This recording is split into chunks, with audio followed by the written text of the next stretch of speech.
एक शॉकिंग बात बताऊं, एक समय था जब इजराइल और ईरान बहुत अच्छे दोस्त हुआ करते थे। इनफैक्ट एक मुस्लिम मेजॉरिटी कंट्री होने के बावजूद ईरान उन पहली कंट्रीज में से था जिसने इजराइल को रिकॉग्नाइज किया था। लेकिन आज ईरान कहता है कि इजराइल को वो दुनिया के नक्शे से मिटा देगा और इजराइल ईरान के न्यूक्लियर और मिलिट्री साइट्स पे हमला करता है, जिससे ईरान के बहुत सारे न्यूक्लियर साइंटिस्ट और मिलिट्री जनरल्स मर जाते हैं। ये कोई आज की राइवलरी नहीं है, बल्कि एक ग्रोइंग आइडियोलॉजिकल वॉर है जिसकी आग आज से नहीं पिछले 4 दशकों से दहक रही है। और आज यूएसए की इस वॉर में एंट्री के बाद वर्ल्ड वॉर 3 के रूप में इसका भयानक विस्फोट हो सकता है। लेकिन अगर आपको आज के इस वॉर को समझना है तो आपको समय में पहले जाना पड़ेगा, हिजबुल्लाह से पहले, ईरान के इस्लामिक रेवोल्यूशन से भी पहले और ईरान और इजराइल के आपसी हेट से भी पहले, जब दोनों देशों के बीच में जय वीरू की दोस्ती हुआ करती थी। तो आइए समय के पहिए को उल्टा घुमाएं और जाने कि कैसे जय वीरू की दोस्ती रखने वाले दोस्त आज एक दूसरे के खून के प्यासे बन गए हैं और कैसे ये दुश्मनी पूरे वेस्ट एशिया को जला रही है। तो चलिए बिना किसी देरी के इस वीडियो को स्टार्ट करते हैं।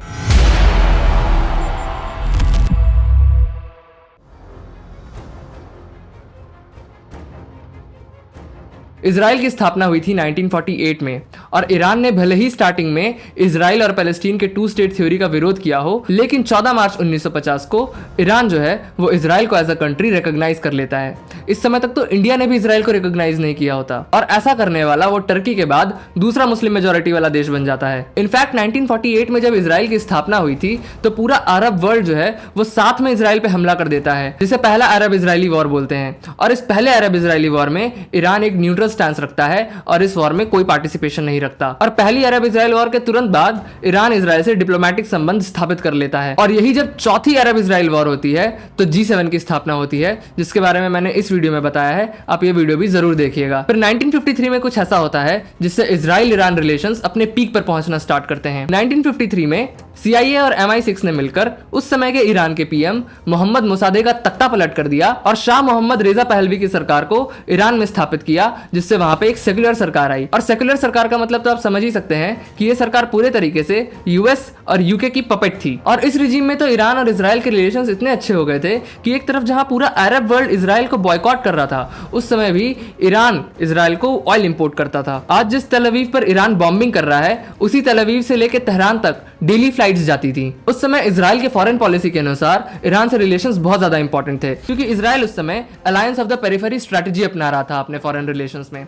इसमें इजराइल का मकसद ये था कि अरब वर्ल्ड को घेरते हुए जो आसपास के नॉन अरब और नॉन मुस्लिम कंट्रीज है उनसे अलायंस बनाया जाए, जिससे कि वो अरब देशों को चारों तरफ से घेर पाए। और इसमें ईरान, टर्की और इथियोपिया के साथ इजराइल का अलायंस बनाना बहुत ज्यादा जरूरी था। अब आप ये सोच रहे होंगे कि टर्की और ईरान तो मुस्लिम देश हैं, लेकिन फिर भी ये लोग अरब देशों में क्यों नहीं गिने जाते, और वो भी तब जब ईरान की सीमा पर्शियन गल्फ यानी कि अरेबियन गल्फ से भी जुड़ती है। तो सिर्फ मुस्लिम देश बन के आप अरब देश नहीं बन जाते हैं। अरब देश हम उनको बोलते हैं जहाँ के लोग अरबी बोलते हैं, एक स्पेशल कल्चर फॉलो करते हैं और वहाँ के लोग उन रीजन से बिलोंग करते हैं जहाँ पे अरब आइडेंटिटी डेवलप हुई है, जैसे सऊदी अरेबिया, सीरिया और इजिप्ट जैसे देश। अब ईरान और टर्की दोनों मुस्लिम देश तो जरूर हैं, लेकिन टर्की में एक तरफ तो पहले टर्किश भाषा बोली जाती है और वहां के लोग अपनी एंसेस्ट्री अरब देशों से नहीं बल्कि सेंट्रल एशिया से ट्रेस करते हैं। और जहां तक बात रही ईरान की, तो ईरान के लोग भी अपने आप को अरब नहीं मानते, बल्कि वो अपने आप को पर्शियन और आर्यन मानते हैं और वहां के लोग भी अरबी भाषा नहीं बल्कि पर्शियन भाषा बोलते हैं। और इसलिए ईरान और टर्की जैसे देश मुस्लिम बहुल देश होते हुए भी और ईरान की सीमा अरेबियन गल्फ से टच होते हुए भी ये दोनों देश अरब देश नहीं कहलाते। और एक तरफ हमारे देश के कुछ लोग हैं जो जबरदस्ती अपने आप को अरब दिखाने की कोशिश करते हैं। और अगर आप अभी का मैप देखेंगे तो आपको इथियोपिया के साथ भी अलायंस समझ में नहीं आ रहा होगा, लेकिन अभी के मैप में आपको जो ये इरिट्रिया नाम का छोटा सा देश दिख रहा है वो 1950s में इथियोपिया का ही पार्ट हुआ करता था। इसीलिए अरब कंट्रीज को घेरने के लिए इथियोपिया के साथ अलायंस करना भी इजराइल के लिए बहुत जरूरी था। तो अब जब आप 1950s की डिप्लोमेटिक और जियोग्राफिकल कंडीशंस को समझ गए हैं तो इस वीडियो में आगे बढ़ते हैं। 1977 में तो ईरान और इजराइल की दोस्ती इतनी ज्यादा बढ़ गई थी कि इजराइल ईरान के साथ प्रोजेक्ट फ्लावर पे काम करने लगा था, जिसके अंतर्गत ईरान इजराइल को ऑयल देता था और इजराइल ईरान को बैलिस्टिक मिसाइल्स बनाने में मदद करता था, जिसमें वो अपनी मिसाइल्स तो ईरान को देता ही था, साथ ही ईरान में भी वो टेक्नोलॉजी डेवलप करने में ईरान की मदद करता था। लेकिन ये प्रोजेक्ट 1979 में खत्म हो जाता है क्यों? क्योंकि 1979 में ईरान में होता है एक इस्लामिक रेवोल्यूशन और आती है आयतुल्लाह खुमैनी की सरकार, जो पूरी तरीके से इजराइल विरोधी थी। वो इजराइल को लिटिल सेटन और एनिमी ऑफ इस्लाम बोलते हैं और बात इतनी बिगड़ जाती है कि ईरान इजराइल को रिकॉग्नाइज करना भी बंद कर देता है और वो पैलेस्टीन को सपोर्ट करने लगता है। लेकिन फिर भी 1980 से 1988 तक जो ईरान और इराक के बीच में वॉर होती है, उसमें ईरान में एक एंटी इजराइल सरकार होने के बावजूद इजराइल ईरान को सपोर्ट करता है। तो ऐसा क्यों होता है और इस वॉर का इजराइल और ईरान के रिलेशन में क्या डायनामिक्स बनता है, आइए जानते हैं। अच्छा, इस वीडियो में आगे बढ़ने से पहले मैं आप लोगों से एक अपील करना चाहता हूँ। क्या हम लोग उस एरिया को मिडिल ईस्ट रीजन बोलना बंद कर सकते हैं? क्योंकि मिडिल ईस्ट वो यूएसए के लिए है और यूएसए की सॉफ्ट पावर इतनी है कि हम लोग भी उस एरिया को मिडिल ईस्ट ही बोल रहे हैं, जबकि हमारे लिए वो वेस्ट एशिया है। और अब क्योंकि मैं इस कॉन्फ्लिक्ट को एक इंडियन के नजरिए से कवर कर रहा हूँ, तो मैं भी उस एरिया को मिडिल ईस्ट ना बोलकर वेस्ट एशिया बोलना पसंद करूंगा। और आप सभी से मैं यही निवेदन करता हूँ, क्योंकि आप भी इंडियंस हैं, तो आप उसको वेस्ट एशिया बोलिए। आप अपने नजरिए से दुनिया को कवर कीजिए। आप क्यों यूएसए की नजर से दुनिया को देख रहे हैं? तो चलिए अब इस वीडियो में हम लोग आगे बढ़ते हैं। ईरान और इराक का वॉर क्यों हुआ और इजराइल ने इसमें ईरान का समर्थन क्यों किया, ये जानने से पहले आपको ईरान और इराक की पूरी हिस्ट्री समझनी पड़ेगी। तो पहले वो समझ लेते हैं। तो 1979 वो साल था जिसने सिर्फ ईरान की नहीं बल्कि पूरे वेस्ट एशिया की राजनीति में बहुत बड़ा चेंज लाके रख दिया था। सबसे पहले ईरान में आयतुल्लाह खुमैनी का राज, और आयतुल्लाह खुमैनी के आते ही ईरान, जो कभी एक सेक्युलर स्टेट हुआ करता था, वो अब एक शरिया लॉ को पालन करने वाला स्टेट बन जाता है। शाह के राज में जो ईरान के सबसे क्लोजेस्ट एलाइज थे, यूएसए और इजराइल, वो अब ईरान के लिए शैतान बन जाते हैं, बिग सेटन और लिटिल सेटन। और खुमैनी के एम्बिशंस भी बहुत बड़े होते हैं। वो पूरे वेस्ट एशिया में अपनी और शिया मुसलमानों की डोमिनेंस लाना चाहता है। और 1979 में जहां ईरान में खुमैनी की सरकार आई थी, वहीं इराक में सद्दाम हुसैन की सरकार आई थी। और वो भी इराक का एक बहुत ही एम्बिशियस डिक्टेटर था। लेकिन सद्दाम हुसैन की एम्बिशंस को जानने से पहले ईरान और इराक में कैसे रिलेशंस रहे हैं वो भी आपको समझ लेना बहुत इंपॉर्टेंट है। तो ईरान एक शिया मुसलमानों के मेजोरिटी वाला देश है, और जो आयतुल्लाह है, आयतुल्लाह खुमैनी, वो भी एक शिया मुसलमान है। और इराक की जो पॉपुलेशन है उसमें भी शिया मुसलमानों की मेजोरिटी है। लेकिन सद्दाम हुसैन एक सुन्नी मुसलमान था। इनफैक्ट उसके गवर्नमेंट में भी सुन्नी मुसलमानों की डोमिनेंस थी, यानी कि एक सुन्नी मुसलमान के डोमिनेंस वाली गवर्नमेंट एक शिया मेजोरिटी वाले देश की सरकार चला रही थी। तो खुमैनी को ऐसा लगता था कि इराक की सुन्नी मुसलमान वाली गवर्नमेंट वहां के शिया मेजोरिटी की बात नहीं सुनेगी। खुमैनी इराक के शिया मुसलमानों को बहुत भड़काता था। इनफैक्ट अपनी प्रॉक्सीज का यूज करके खुमैनी ने इराक के कुछ मिनिस्टर्स को असैसिनेट भी करवाया था और कई इराकी ऑफिशियल्स को बॉम्ब अटैक्स में भी मरवाया था। और कहीं ना कहीं सद्दाम हुसैन को यह भी डर था कि जैसे ईरान में जो शिया रेवोल्यूशन आया, वो अगर गलती से इराक में भी आ गया तो सद्दाम हुसैन की अपनी कुर्सी भी बहुत टाइम तक नहीं टिक पाएगी। और जब ईरान ने अपने प्रॉक्सीज से इराक के मिनिस्टर्स और ऑफिसर्स को मरवाया, तो इराक ने भी रिटेलिएट किया और एक शिया लीडर आयतुल्लाह सद्र और उसकी बहन को मरवा दिया। और यहाँ तक कि 1 लाख शिया मुसलमानों को भी अपने देश से निकाल दिया। इससे हुआ ये कि इराक और ईरान के बीच में जो रिश्ते पहले से ही खराब चल रहे थे, वो और ज्यादा खराब हो गए। सद्दाम हुसैन भी एक बहुत ही एम्बिशियस आदमी था। पिछले 25 सालों से इजिप्ट अरब वर्ल्ड का एक बहुत ही नेचुरल लीडर बन के सामने आ रहा था, और सद्दाम हुसैन चाहता था कि इराक अरब नेशंस का लीडर बन जाए। और इसके लिए सद्दाम हुसैन को सबसे आसान रास्ता लग रहा था कि वो ईरान के खुजिस्तान प्रोविंस पे कब्जा कर ले। और ऐसा क्यों?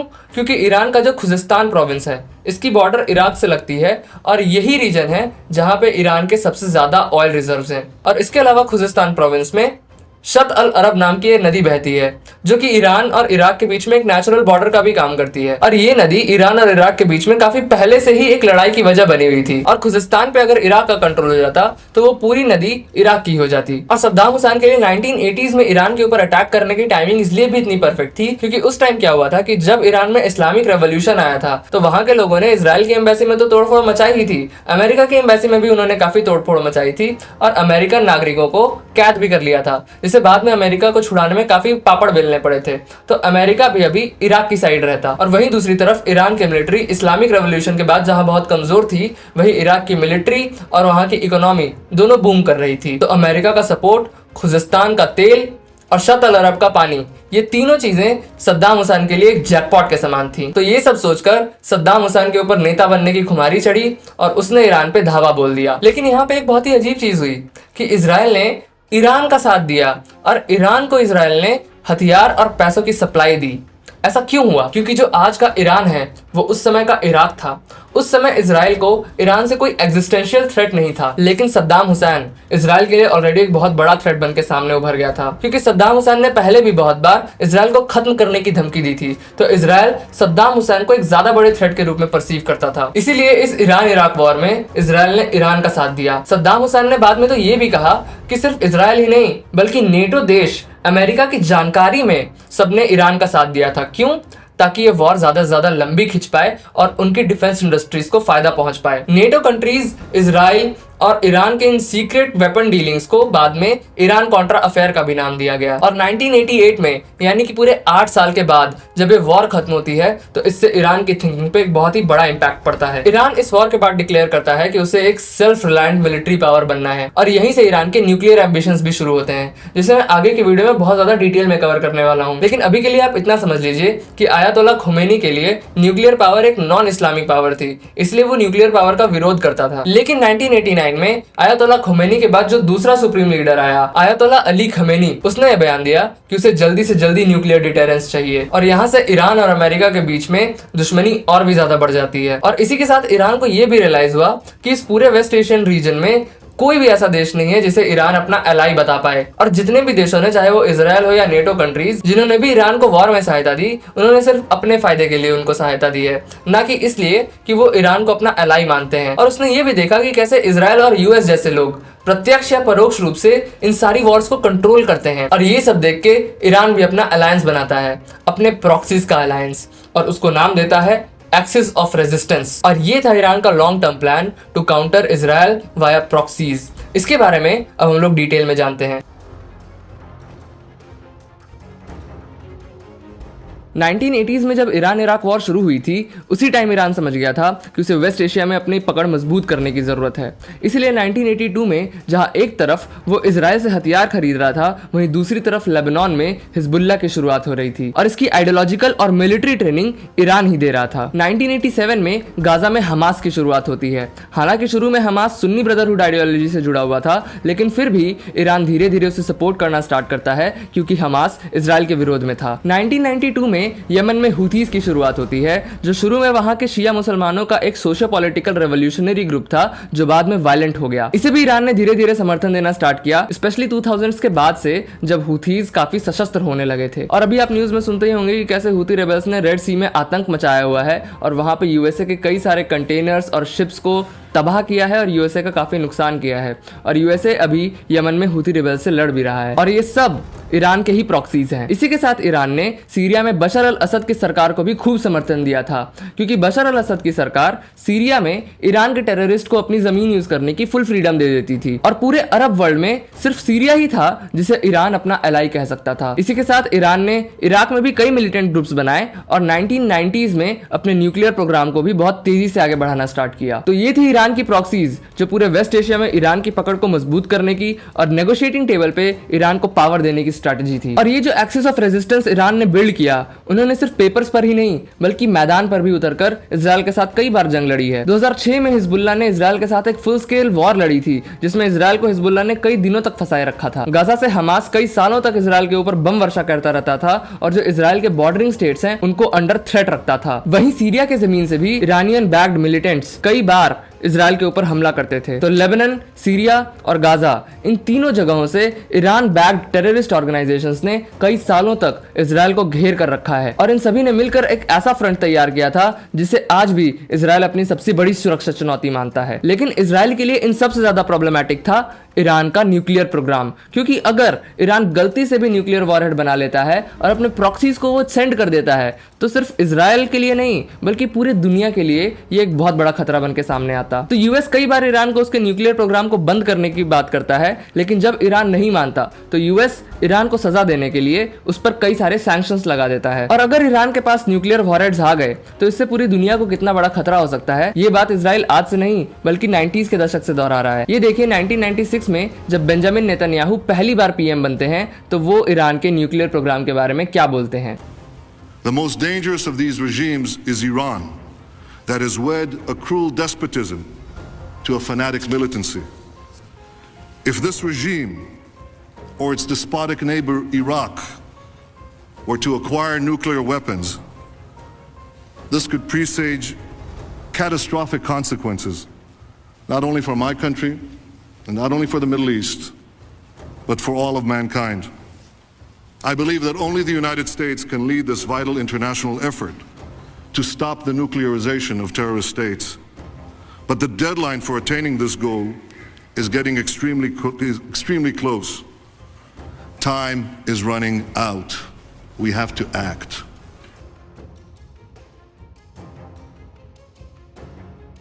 तो इजराइल ने ईरान के न्यूक्लियर प्लान्स को ध्वस्त करने के लिए काफी सारी कोशिशें की हैं।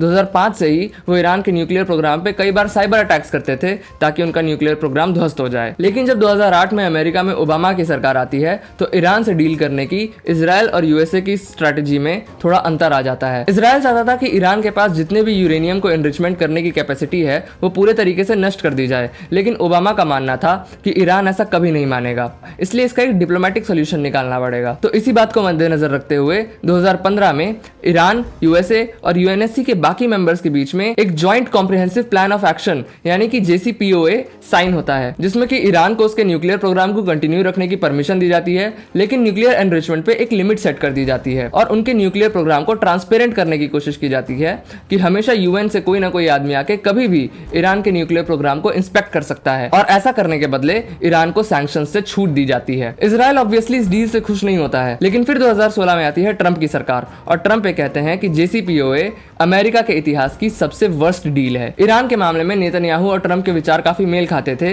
कि ईरान के पास कोई भी न्यूक्लियर एनरिचमेंट कैपेसिटी नहीं होनी चाहिए। इसीलिए 2018 में ट्रंप JCPOA से बैकआउट कर लेते हैं और ईरान के ऊपर वापस से सारे सैंक्शंस लगा देते हैं। प्लान ये था कि ईरान के ऊपर प्रेशर बनाया जाए ताकि एक नई डील साइन हो जो कि JCPOA से भी ज्यादा स्ट्रिक्ट हो, लेकिन ऐसा होता नहीं है और ईरान अपने न्यूक्लियर प्रोग्राम को और ज्यादा फास्ट कर देता है। और जब ईरान अमेरिका की बात नहीं मानता है तो 3 जनवरी 2020 को अमेरिका ईरान के मेजर जनरल कासिम सुलेमानी का असैसिनेशन करवा देता है। इस पर भी जब ईरान नहीं मानता है तो इजराइल ईरान के न्यूक्लियर प्रोग्राम के चीफ मोहसिन फखरीजादे को भी असैसिनेट करवा देता है। ये ईरान के लिए एक बहुत बड़ा झटका था, लेकिन फिर भी ईरान अपने न्यूक्लियर प्रोग्राम को कंटिन्यू रखता है। फिर 2023 में एक रिपोर्ट आती है जिसमें यह खुलासा होता है कि ईरान ने 83.7% के न्यूक्लियर एनरिचमेंट को अचीव कर लिया है। और आपको पता है कि न्यूक्लियर वॉरहेड बनाने के लिए यूरेनियम को कितना एनरिच करना पड़ता है?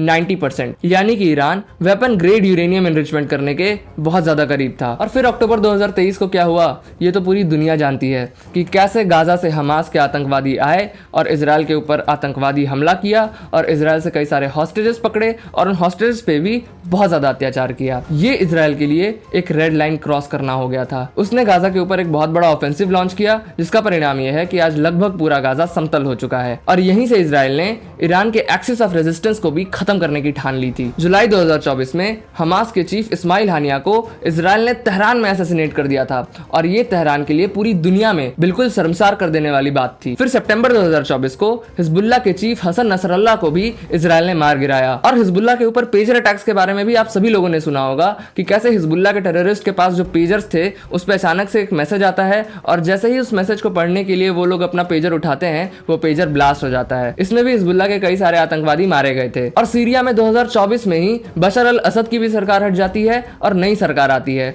और इस नई सरकार और ईरान के बीच में कैसे संबंध है इसमें अभी कोई भी क्लैरिटी नहीं है। और यमन में भी यूएसए हुतीज से लड़ ही रहा है। तो अक्टूबर 2023 के अटैक्स के बाद 1982 से लेकर अभी तक ईरान ने जितनी भी प्रॉक्सीज बनाई थी उन सभी प्रॉक्सीज को ईरान और यूएसए ने एक हद तक न्यूट्रलाइज कर दिया है। लेकिन फिर भी 2025 में जब इजराइल को यह भनक लगी कि ईरान ने 90% यूरेनियम एनरिचमेंट अचीव कर लिया है या फिर उसके बहुत करीब है, तो इजराइल ने ऑपरेशन राइजिंग लायन लॉन्च किया और उसका परिणाम हम लोग अभी सब लोग देख रहे हैं कि कैसे इजराइल और ईरान के बीच में एक वॉर हो रही है। तो साथियों ये थी इजराइल और ईरान के दोस्ती से लेकर दुश्मनी तक की कहानी। लेकिन अगर आपने वीडियो पूरी देखी होगी तो आपके दिमाग में ये सवाल जरूर आया होगा कि जिस न्यूक्लियर वॉरहेड को लेकर आज इजराइल और यूएसए रो रहे हैं वो न्यूक्लियर टेक्नोलॉजी ईरान के पास पहुंची कैसे? इसका बीज किसने बोया था? स्पॉइलर अलर्ट, अमेरिका ने।